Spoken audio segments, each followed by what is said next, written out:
आइल बनाचे खेसरिया के मालहा देखना ये करे जोबन रसदार हा।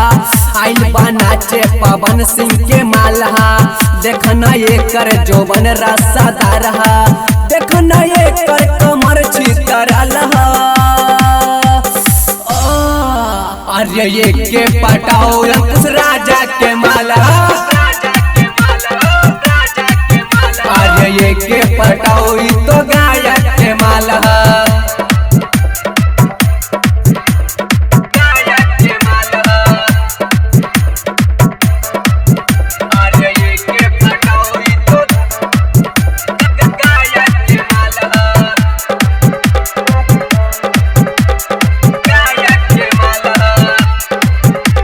लूटा तू मजा के रे जियो बना तू बना के वीडियो हो। सबका के हंसी बराबे छोटा बना के वीडियो हो। लूटा तू मजा के रे जियो बना तू बना के वीडियो हो। सबका के हंसी बराबे छोटा बना के वीडियो हो। समर सिंह ता खोली है ढोरिया झोरतिया में खोली है मुनी लचोली। ढोरिए कर लागे 2 इंच खोलहा। अरे सुनना हरे ये के पटाओ रितेश पांडे के मालहा। अरे ये के पटाओ गोल्ड के मालहा।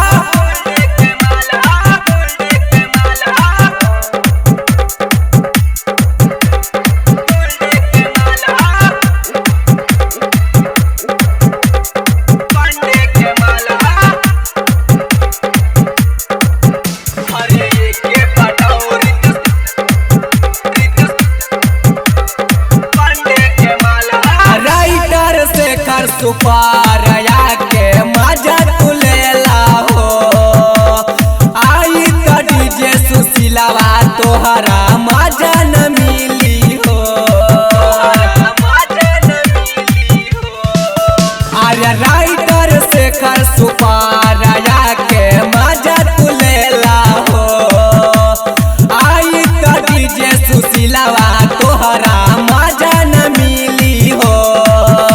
तो परदीप परदेसी हमके बोलावे दोनों जवाना देख के हमारा पागलावे। कहे आनंदवा की छटल छिना रहा। जैनिया के पटाओ मिठू मरसल के मालहा।